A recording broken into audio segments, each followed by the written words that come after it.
why you have communities in South Africa who speak Afrikaans, which is a language that is a direct descendant of Dutch, but also why South Africa is a member of the Commonwealth. However, don't let this fool you into thinking that English and Afrikaans are the most commonly spoken languages in South Africa. People in the name of land reforms. He also claimed that his company, Starlink, has been denied license to operate in South Africa because he's not black. But in case you didn't know, the differences between something like a demographic shift and a intentional attempt by, say, a government or an entity to try and exterminate an entire people are two totally different things, right? One, we usually classify, especially if it falls under certain criteria, as genocide, right? Where you might have a government that is trying to exterminate a certain group of people, say like trying to eliminate all Jewish people from the earth. That's why we would classify that as genocide. And in the case of different patterns of people immigrating to different countries, right, and then the demographics of those countries changing over time, that's not the same thing. That's not one and the same. You're not looking at the other example as a direct example of, say, genocide. Those are not the same things. Those are demographic shifts. And what you're experiencing in North America, and you have been for a while over time, it has been demographic shifts. I don't know if I have to be the one to tell Elon Musk this. There was a period when the number of white people in North America was zero. It was 0%. It was 0% of people. There was zero. Yeah. There was a lot of different indigenous groups, tribes, bands in North America, and then there was zero white people. And that number changed over time. It increased. And then it became, yes, the dominant, I would say, racial demographic, as we usually characterize these on the census. And then that has now started to change and shrink. And as it's shrinking, a lot of people are starting to use that and weaponize that as an example of, let's just say, a form of oppression, which it is not. It is not. I mean, a lot of things happened. There was less immigration coming from predominantly white countries. There was more immigration coming from other non-white predominantly countries. There was obviously people having multiracial children or multi-ethnic children. That's how you get folk like myself and other people who have parents who have different ethnic backgrounds. And all of that is wonderful and awesome. I am a big advocate for diversity. So Elon Musk here says, call them out for the anti-white racist they are every time they do it. The media is extremely racist against white people. Now replace the word white with black and imagine the outrage. This is not okay. Anti-white racism has to stop.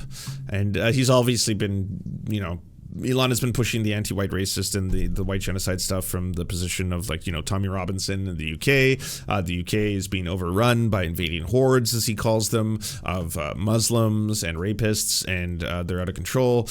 He talks about it in relation to South Africa, and talks about again how there's an obvious attempt that people are ignoring to eliminate white people. Something I will say that actually is pretty amazing in all of this is that yesterday a viral video came out of his daughter Vivian, and it's just pretty beautiful to see how, this is maybe a lesson for everybody. You are never going to have to be cursed by who your parents were if you have shitty parents. Some people have lovely, wonderful parents. Some people have terrifyingly horrifying and evil parents. Elon Musk happens to be one of the evil ones, but you can still turn out to be super awesome even if your parents are super shit. Here is Vivian Wilson in just a few minutes being more educated, more eloquent, and more informed on the history of South Africa than anything her father has ever said. I genuinely do not know how to respond to this without just giving you an impromptu South African history lesson. So I'm just giving you an impromptu South African history lesson. Here we go. There were two main colonial powers who colonized South Africa. One was the Dutch, whose descendants were called the Afrikaners, and one was the English, whose descendants weren't cool enough to get a name, I guess. I belong to the English side. This is also why you have communities in South Africa who speak Afrikaans, which is a language that is a direct descendant of Dutch, but also why South Africa is a member of the Commonwealth. However, don't let this fool you into thinking that English and Afrikaans are the most commonly spoken languages in South Africa, which is what a lot of people, especially in the US, seem to think. This is absolutely wrong. While English is the most common spoken overall, natively is only spoken by less than 10% of the population. Same with Afrikaans. The most commonly spoken language natively in South Africa is Zulu, followed by Xhosa. I fucking butchered that, I'm so sorry. This is because there are a lot less white people in South Africa than you probably think. Which you shouldn't. It's fucking Africa. I don't know why people think this. Only about 10% of the country is actually white, which is another reason that, yeah, we need to talk about apartheid. I cannot be making a video as a white South African talking about history without talking about the horrors of apartheid. I don't think people realize just how recently apartheid ended. It only officially ended in 1994.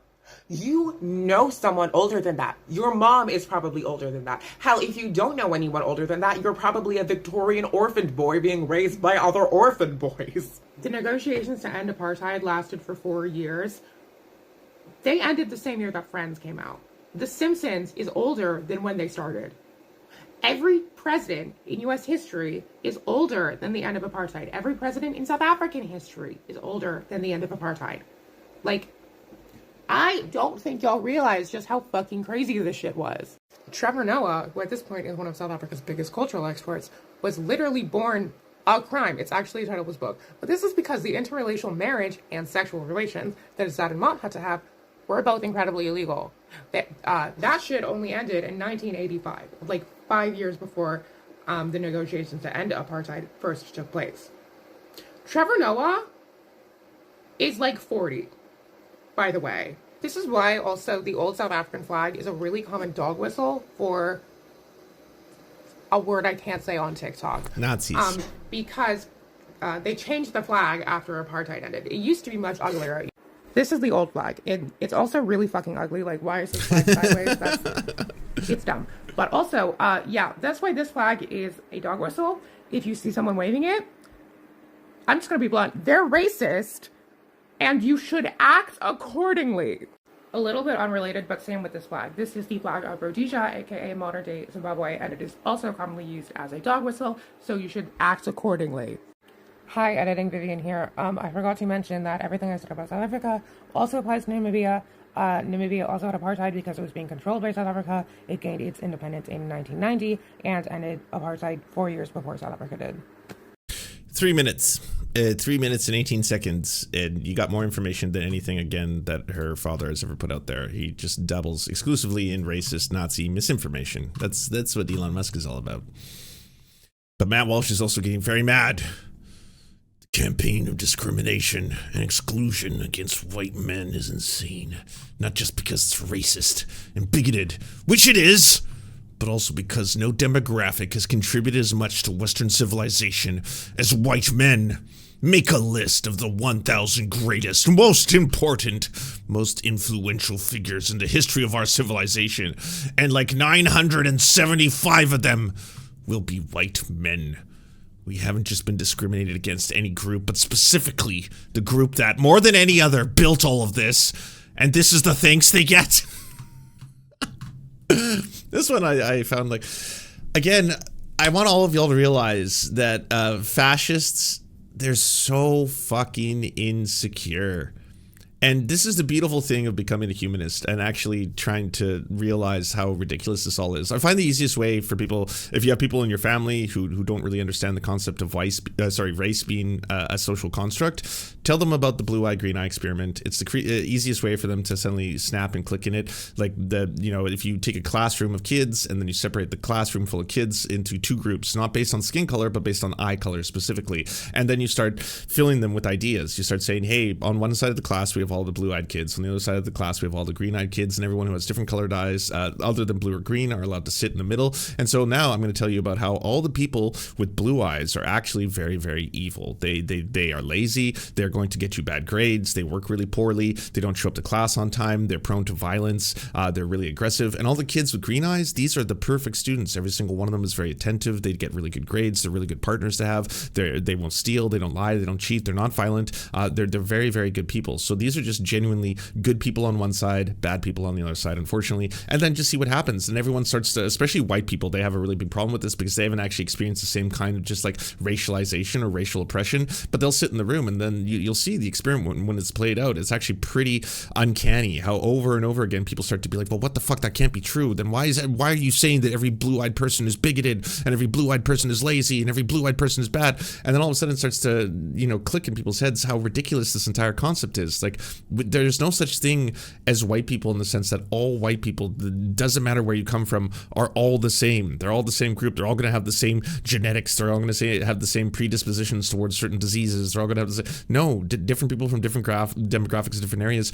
We're talking about character attributes. We're talking about skin color. We're talking about, like, the closer you are to the equator and the longer you've lived there and the more that you receive sunlight, the more most likely it is that you're going to have darker skin. That's just a result of how human beings have changed based on their environment, and this is what that is. And then as we were trying to justify things like the North Atlantic slave trade, we started trying to invent the concept of superior and inferior races in order to be able to subjugate certain people and justify that subjugation and horrifying crimes, because you weren't actually doing these horrifying crimes to other human beings of the same caliber. These were actual different animals. There was scientific differences between them, differences in brains and skulls and intelligence, and one was always going to be an inhuman brute, savage, and then the other was always going to be very, very benevolent and intelligent and capable of building civilization.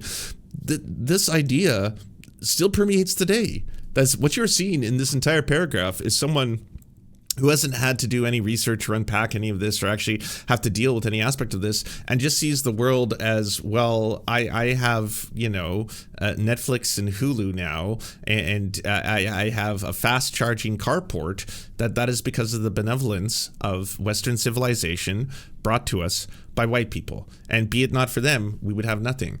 And it's really unfortunate too, because, like, part of understanding that we're all the same human is actually taking joy and accomplishment in the accomplishments of all of us that we've all done, which is why I think that history should teach a lot about other figures throughout history that have contributed to modern civilization as we know it.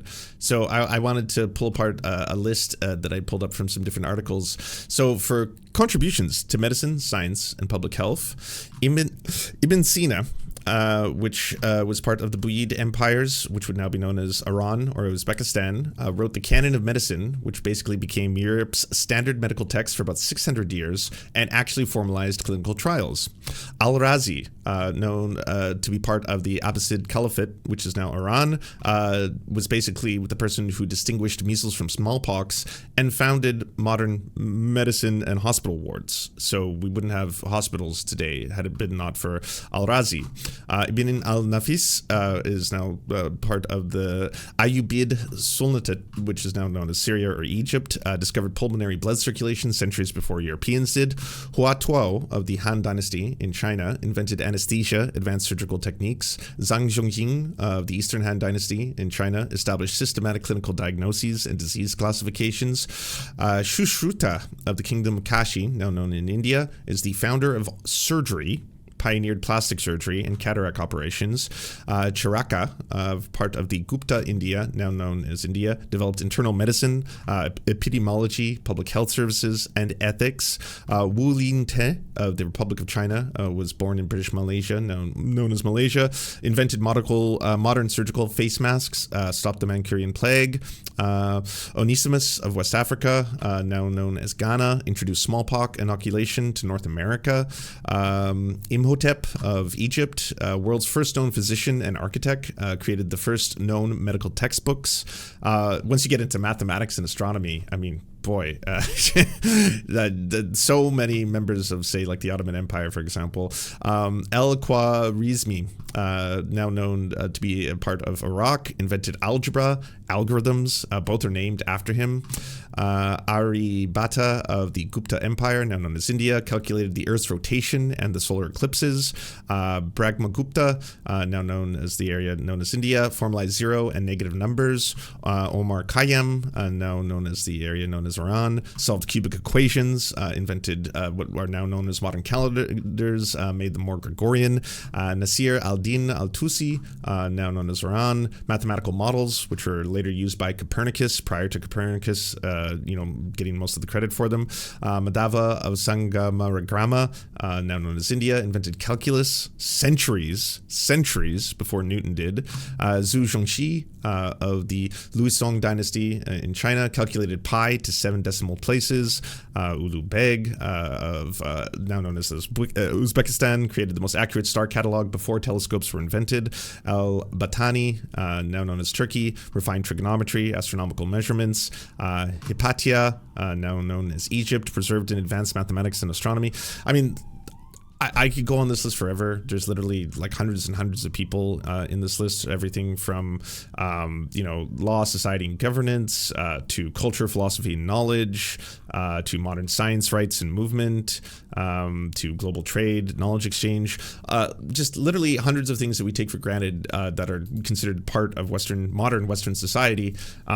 We are exclusively, or at least Matt Walsh here is exclusively associating with white European people. And I'm also, by the way, this is not me trying to downplay, discount, or take away the history of, a lot of the modern pioneers of the Enlightenment and people who made incredible scientific discoveries. It's that they weren't the only ones, and they built upon a foundation of information and knowledge that had been created by other human fucking beings. And that's actually really cool and beautiful that other human beings throughout history and parts of other empires have developed and, come up with a lot of things that most people, especially in the West, have no idea about because we're taught such a very centralized version of history. And that leads to people like Matt Walsh existing. Because for you to think of the world in terms of being a white supremacist, where like only white men have created things and only white men have given us all these wondrous inventions and modern Western society, we should be thanked, if anything, rather than condemned. No one is condemning white people for existing. Like no one's condemning you for being born and having white skin. I would never do that. That's weird as fuck, all right? It has nothing to do with that.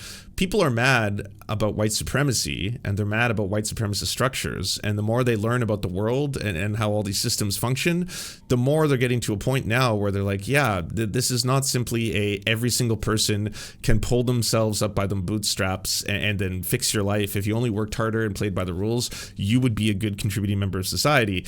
That's just not true. There's a lot of different factors that are going to work towards oppressing you in one form or another, and we should be removing them. And guess what? That includes for people with white skin. There are a lot of poor white folk in the United States and Canada. There are a lot of unhoused people in the United States and Canada who are white. There are a lot of people who unfortunately have mental health problems, who have difficulty finding jobs, all of this, etc. These are systems of oppression and structures of oppression that can oppress vast amounts of people and benefit only a very small amount of white men. You can find the list of them very easily. If you look up the most rich and powerful people in the world, you might notice that the top 10 have been moving around. Matt Walsh never used to be this way, by the way. He's increased. He used to actually try and attack the Nick Fuentes side of the internet. One of these days, you're going to grow up and become a man. And when you do, you're going to look back with remorse and embarrassment on the time you spent advocating white supremacy and crying on the internet when someone criticizes bigotry and mass murder. Whoa, who is this woke soy cuck? And why is he cucking his soy all over my screen? That's going to happen in the future. You're going to look back on yourself using phrases like race traitor, and you're going to be so embarrassed. And you're going to go out begging for forgiveness. Fuentes and his people, they represent a dying, thank God, a dying ideology. But the problem is, as that ideology dies, as that worldview dies, it apparently is determined to take out as many innocent people with it as it can. So the opposite happened, and Matt Walsh became that ideology. Yeah. Nick Fuentes became more popular than ever, despite all the strange, and Matt Walsh tried to become more like Nick Fuentes. ShoeOnHead is quite mad about this article that just came out, talking about how white people are actually suffering in a lot of different industries. Incredible stuff. We all knew this was happening, but to see it written out in detail like this is wild. This shit needs to be completely gutted from society and destroyed, starting with the people who pushed and profited off of it. Now, Compact Mag, what you got? The Lost Generation by Jacob Savage. So what's this about? This was the moment our careers were supposed to take off. We'd put in our time, I'd been tutoring SATs and reselling tickets to make sure ends meet while I wrote, and 5 years seemed par for the course based on the slightly older guys we knew who'd made it, but of course by 2016 we were already too late. The showrunners emailed us back apologetically. I'd initially thought that I might be able to bring you guys on, he wrote, but in the end it wasn't possible. We met with the executives anyway, a Gen X white guy who told us how much he loved our pilot, but the writer's room was small. He explained apologetically the higher level writers were all white men. They couldn't have an all-white male room. Maybe if the show got another season, they'd be able to bring us on. They never did. The doors seemed to close for us everywhere and all at once. In 2011, the year I moved to Los Angeles, white men were 48% of lower-level TV writers. By 2024, they counted for just 11.9%. This is white genocide. The Atlantic's editorial staff went from 53% male and 89% white in 2013 to 36% male and 66% white in 2024. More white genocide. White men fell from 39% of tenure track positions in humanities at Harvard in 2014 to 18% in 2023. Still don't believe in white genocide? Numbers speak for themselves, I say. In retrospect, 2014 was the hinge, the year DEI became institutionalized across American life. In industry after industry, gatekeepers promised extra consideration to anyone who wasn't a white man, and then provided just that. With every announcement of promotions, there was a desire to put extra emphasis on gender or race, a former management consultant recalled. And when you don't fall into those groups, that message gets louder and louder, and gains get more and more emphasis. On one hand, you want to celebrate people who have been at a disadvantage, but on the other hand, you look and you say, wow, the world is not rooting for you. In fact, it's deliberately rooting against you. As the Trump administration takes the chainsaw to diversity, equity, and inclusion apparatus, there's a tendency to portray DEI as a series of well-meaning but ineffectual HR modules. Undoubtedly, there's been ham-fisted DEI programs that is intrusive or even alienating, explained Kenga Yamata Taylor in The New Yorker, but for the most part, it is a relatively benign practice meant to increase diversity while also sending a message that workplaces should be fair and open to everyone. This may well be how Boomer and Gen X white men experience DEI, but for white male millennials, DEI wasn't a gentle rebalancing. It was a profound shift in how power and prestige were distributed, yet practically none of the thousands of articles and think pieces about diversity have considered the issue by cohort. This isn't a story about all white men. It's a story about all white millennials in professional America, about those who stayed and who, mostly, stayed quiet. The same identity, a decade apart, meant entirely different professional fates. If you were 40 in 2014, born in 1974, beginning your career in the late 90s, you were already established. But if you were 30 in 2014, you hit the wall because the mandates of diversity didn't fall on older white men, who in many cases still wield enormous power. They landed on us. So, what can we say? I looked it up. The vast majority of positions of writing in mainstream media companies and television shows and legacy media, as well as the CEOs and heads of management, are disproportionately still white men. So good news, everyone. We avoided the white genocide, all right? The whites are still in control. Things are doing all right. We're going to be okay. But in a few isolated examples, as pointed out in this article, there has been slight shifts in demographics of positions where there were less white people. And as a result of that, it has suddenly felt for the first time like oppression. And I got to be clear. When there happens to be a black person who's trying to get a position in industries that are predominantly controlled by white men, or if there's a woman who's trying to get a position in an industry predominantly controlled by men, and they don't get that job, what's the story you always hear there? Well, that's because you weren't qualified. You didn't work hard enough. If I was to say in response to the story, this is a skills issue, bro. Maybe you should be funnier, and maybe then you get picked up to write for TV shows and pilots. Not... Well, I think that a bigger problem here is probably demonstrating itself to be one in which, hey, by the way, in the game of capitalism, these are very prestigious and highly desired jobs that like less than 1% of people who want to have them make a living in. You're using as an example one of the places where, of course, everyone wants to write for a TV show, get paid lots of money, get to be hilarious, and get to see that TV show come to life before their eyes. Everyone would love that. That sounds amazing. And there's a lot of people who want that job and not a lot of people get it. And predominantly in the past for generations, it has been usually not being given to people who are women, people of color, etc. And now in a couple isolated cases, there's a bit more representation of those groups. But we don't do the same thing here, right? We're not doing a whole, well, I mean, this was a skills issue, bro. Ultimately. No, this is a cause. This is a calling. And this is an indicator that there is a war against white men, white millennial men, who are no longer allowed to be in these positions of power just by default for the color of their skin. It used to be a given that you would just be introduced and allowed into the boardrooms and the meetings and the writers' rooms and then eventually the director seat. I mean, you climb it long enough. There's a massive problem with entertainment. Not just in this field, by the way, every single fucking field. It doesn't matter if it's digital entertainment, media, you name it, songwriting, etc. There are tens of thousands of layoffs that are happening from all of these major tech companies that unfortunately also overlap with controlling a lot of the ways in which we ingest media today. This is happening across the board, not just exclusively to black people or exclusively to Asian people or Indian people or indigenous people. Like, this is not happening just in one, it's happening across the board. Just thousands of jobs being laid off because they're finding ways to try and replace them with things like AI, other ways, and that is obviously leading to an increased amount of smaller and smaller amounts of positions in these very prestigious jobs. It's very hard to make it in the film industry. It's very hard to make it in the TV industry. It's very hard to make it in media, period. And yes, you are going to have to work your ass off. There is no free ride. There wasn't before, but now the jobs market is getting worse and worse and worse. But rather than tackle that aspect or tackle capitalism or tackle any of the things that are actually concentrating all this power into fewer and fewer hands, we turn this into a race thing. We turn this into, and that's why they're coming after white people. Well, great. Now, thousands of people who might be angry about this fucked up system before them, right? And might actually do something about it. Might actually be like, it's really fucked up that there are fewer and fewer well-paying jobs for writers. And this is a problem across the board. And they're trying to replace us with literal fucking robots right now. We should be fucking mad. No. This is not an issue about, the people in power, the CEOs, the companies, the bosses, AI corporations, any of that. This is not their problem.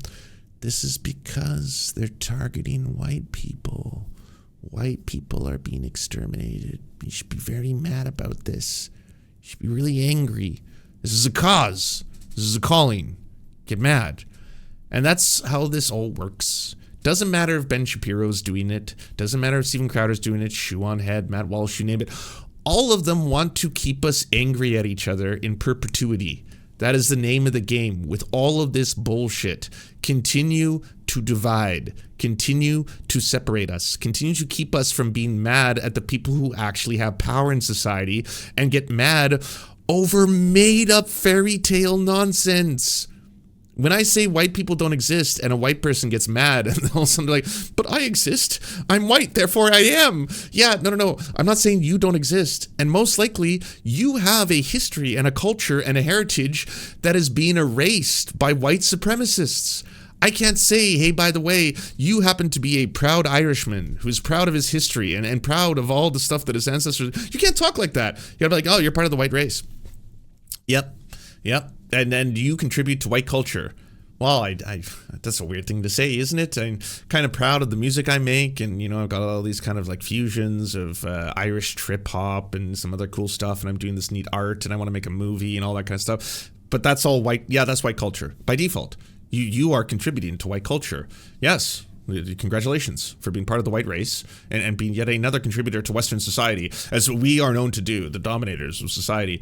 That's the really fucked up thing at the end of the day that white supremacists do, and that like people who are being indoctrinated by it don't realize that they are erasing a lot of your actual history or culture or heritage, and they're trying to add you to this blob of whiteness. Like, you are now all white people. You are part of the master race, the Aryan race, the Anglo-Saxons that should conquer the world. And then it's just like you start seeing the world in very strange terms. If more people suddenly are experiencing less oppression, you feel that is you experiencing oppression. And that's not what's happening here, right? It's like, hey, by the way, do you know how little representation indigenous people have in media? period, across the board, in all colonized nations. Doesn't matter if it's Australia, New Zealand, the USA, Canada, how much they actually have in terms of representation. Not just representation. What about the higher levels? What about some of the people on the boards of directors, the CEOs? What about the owners of the studios? How much representation do Indigenous people have? And then you start to realize, wow. And then if a writer's room hired one Indigenous person, because they had an all-white writer's room before, but they hired one Indigenous person onto the board in order to simply be like, hey, by the way, we want to have some diversity of opinions, and we are going to be doing some segments, maybe some comedy sketches on, say, colonization. It'd be nice to have someone who would give us a different voice, per se. Suddenly but that means that one person replaced a white person. Because a white millennial man, could have been hired for that position, but instead you've given it to an Indigenous person simply because they're Indigenous, not because they were funny, not because they had a good script, not because they had actually talent, but you're doing it because of DEI. And this is why DEI is racist and effectively trying to eliminate and exterminate the white race. More time it takes to try and sit down people, especially sit down other white relatives and explain this piece by piece and be like, all right, there's so much to unpack. All right, so let me begin. I don't know. I got to tell you about the intersection between capitalism and the North Atlantic slave trade. No, this will make sense. Trust me. Just listen for a couple seconds. Look, I got to tell you about Jim Crow. I got to tell you about Red Light. No, the people are going to be like, I don't care. Look, at the end of the day, all I think is that people should be hired based on their merit. Is that controversial? What, does that make me a Nazi to say people should be hired based on their merit? That people should be hired if they're the most qualified for the positions that they've earned? Right. I'm not here to disprove and contest meritocracy. Lord knows, there are people every day who are hired purely based on their skills. I mean, Barry Weiss. Barry Weiss is a really good example of meritocracy in action. But be it not for her incredible talent, she would not have the position that she has. And many people deserve to have those positions. But it is weird, right, that if you actually start to study this stuff, the thing you're saying is happening is not happening. There is not an extermination of the white race. White people are not intentionally being targeted so they can never have another job. And white millennial men specifically, are not part of a demographic that are being shunned and closed the doors to in every single possible capacity. And honestly, if this was another group, we would be saying, do better. If this was any other group, that's just the response. The same people who talk about meritocracy all day, they would be saying, do better. If you didn't get a job, you should have worked harder. You should have had a better resume. You should have volunteered more. You should have put in more hours. You should have gotten a position that might not make you a lot of money, but you climbed the fucking ladder. That's how people do it. It takes a lot of hard work, okay? You have to take sacrifices. You have to put up with, yes, there's going to be, I'm sorry, a certain degree of sexual harassment if you're a woman in the workplace that you gotta tolerate because these are boys clubs, all right? And you wanna climb the ladder of the boys clubs. You wanna get to the top, honey? Well, then you gotta put on some makeup. You gotta smile more, and you gotta deal with the fact that, yeah, there might be a little light sexual harassment or maybe some heavy stuff going on, but at the end of the day, this is the workplace, okay? And the people who can do it, I'm going to use them as a prop for all time. I'm going to be like, hey, this person did it despite the fact that they weren't white or a man, so you can do it too, right? So there are some examples that we can use in perpetuity to prove that there's exceptions to the rule and do it over and over again. So to our patrons for making this show possible. We could not fund it without you, and if you want to join, please check out patreon.com/the Serfs to unlock bonus episodes, uncensored content, and all the good stuff. Thanks to Anna Loves Riley, Addercap, Bobby Lasers, Cheryl Alvarez, Comrade Junkie, Doug Caddy, Everything Important, Hegbard Salim, Multimondi, Omni, Political Papi, Preston Kroll, Quiet One 85, Riley and Anna, Roller Dragon, Cernicus, Stellar Gwyn, Sebastian Demmel, Tigwick, and Words Greenwood.